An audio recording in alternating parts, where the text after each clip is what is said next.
One person company എന്ന് കേട്ടിട്ടുണ്ടോ? OPC. സാധാരണ രീതിയിൽ കമ്പനി തുടങ്ങാനായിട്ടും രജിസ്റ്റേർഡ് ബിസിനസ് തുടങ്ങാനായിട്ടും നമുക്ക് രണ്ടുപേരെയൊക്കെ ആവശ്യമുണ്ട് അല്ലേ? പൊതുവെ അങ്ങനെയാണല്ലോ.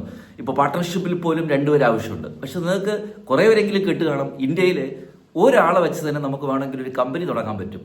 ഉദാഹരണത്തിന് നിങ്ങൾക്കൊരു ബിസിനസ് ഐഡിയ ഉണ്ട്, നിങ്ങളൊരു എന്റർപ്രണർ ആണ്, അല്ലെങ്കിൽ നമ്മൾ പറഞ്ഞില്ലേ ബേക്കറി നടത്തുന്നു, അല്ലെങ്കിൽ കോൺഫെക്ഷണറി കട നടത്തുന്നു, അല്ലെങ്കിൽ ഒരു ബോട്ടിക് നടത്തുന്നു, ഒരു റെസ്റ്റോറൻറ്റ് നടത്തുന്നു, ചെറുകിട ബിസിനസ് നടത്തുന്നു. അപ്പോൾ ഇത്തരം ബിസിനസ് ഉള്ള നിങ്ങൾക്ക് സാൻഡ്രയിൽ കമ്പനി തുടങ്ങുന്നുണ്ടെങ്കിൽ ഒരാളെയും കൂടെ ആവശ്യമുണ്ട്, അല്ലെങ്കിൽ പാർട്ട്ണർഷിപ്പ് തുടങ്ങണമെങ്കിൽ വേറൊരാളെയും കൂടെ പാർട്ട്ണറായിട്ട് എടുക്കണം.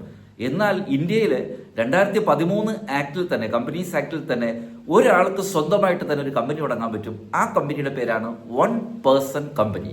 ആ കമ്പനിക്ക് അല്ലെങ്കിൽ ആ കമ്പനി തുടങ്ങാൻ ഒരാളെ ആവശ്യമുള്ളൂ. ഈ പറയുന്ന എന്റർപ്രണറിനെ തന്നെ തുടങ്ങാം. ആരുടെയും വേറൊരാളെ ഒരു മെമ്പർ ആക്കണമെന്നോ അല്ലെങ്കിൽ പാർട്ട്ണർ ആക്കണമെന്നോ ആവശ്യമില്ല.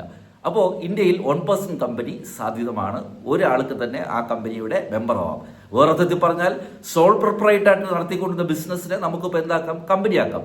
അപ്പോൾ ലിമിറ്റഡ് ലയബിലിറ്റി എന്ന് പറയുന്ന കമ്പനിയുടെ ഏറ്റവും വലിയ അഡ്വാൻറ്റേജ് ഈ പറയുന്ന സംരംഭത്തിന് കിട്ടും എന്നുള്ളതാണ് അഡ്വാൻറ്റേജ്.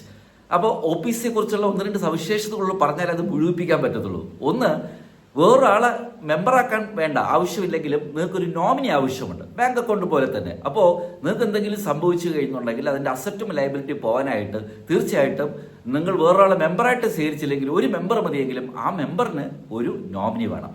ഇന്ത്യൻ സിറ്റിസണും അതുപോലെ തന്നെ ഇന്ത്യയിലെ റെസിഡന്റ് ആയിട്ടുള്ള ആൾക്കാർക്ക് മാത്രമേ ഇന്ത്യയിൽ OPC തുടങ്ങാൻ പറ്റത്തുള്ളൂ. ഒരു സമയത്ത് ഒരു വ്യക്തിക്ക് ഒരു OPC മാത്രമേ തുടങ്ങാൻ പറ്റത്തുള്ളൂ. അഥവാ ഒരാളെ ലൈഫിൽ ഒരു OPC മാത്രമേ പറ്റൂ. അതിനെ അടച്ചുപൂട്ടിയതിനു ശേഷം മാത്രമേ രണ്ടാമത് OPC കുറിച്ച് ചിന്തിക്കാൻ പറ്റത്തുള്ളൂ. അപ്പോൾ ഒരാൾക്ക് ഒരു OPC പറ്റൂ എന്നുള്ളത് മറക്കരുത്.